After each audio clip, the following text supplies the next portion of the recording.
Okay, this is my RJ video for lesson 6 and 7 of CAG 3. Yeah.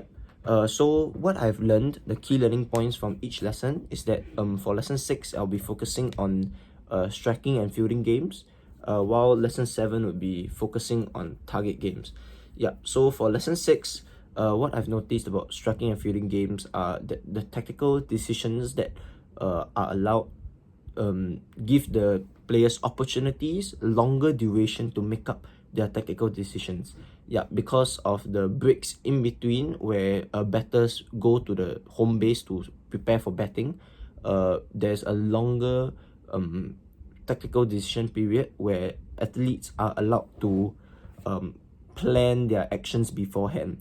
Yeah, so as compared to invasion or net games where the rally is continuous or the game just progresses on time, striking and fielding games has pauses in between, so these pauses will allow them to plan their actions beforehand.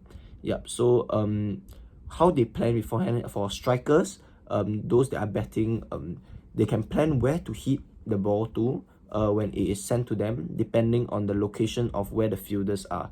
So optimally, they would want to target for open areas in the field where defenders are not standing at. However, for fielders, some tactical decisions that they can make are where to throw the ball to after they have received it, to make sure that they can eliminate as many runners as possible.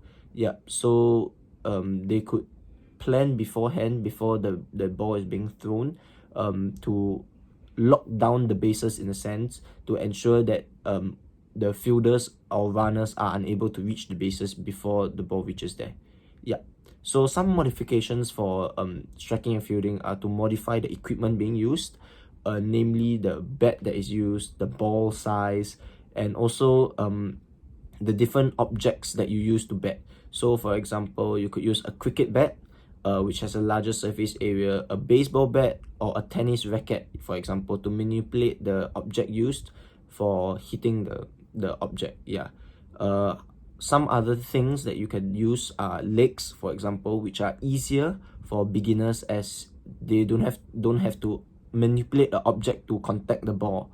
Yep. So these are some modifications and some tactical decision implications that I have learned in lesson 6. Whereas for target games, we focused on golf in lesson 7.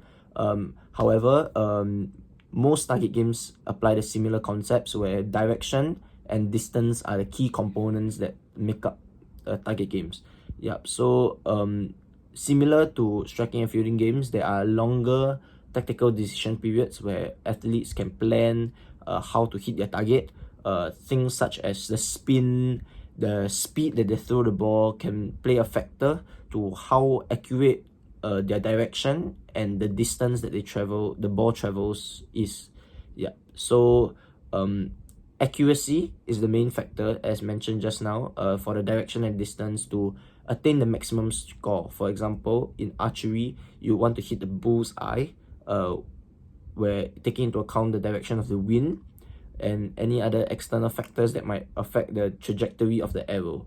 Yep. So some modifications that you can do for target games to make it easier or harder would be manipulate the target itself or the object being used. So in this case, a larger target would make it easier as there is a larger margin of error.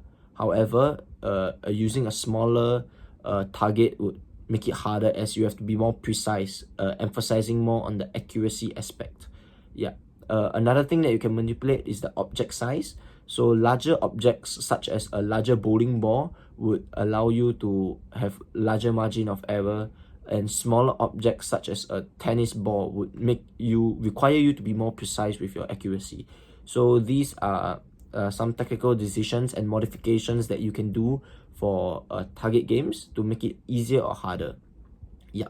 So overall, these are the key learning points that I have for lesson 6 and 7, CAG 3 of this module. Yeah. Thank you.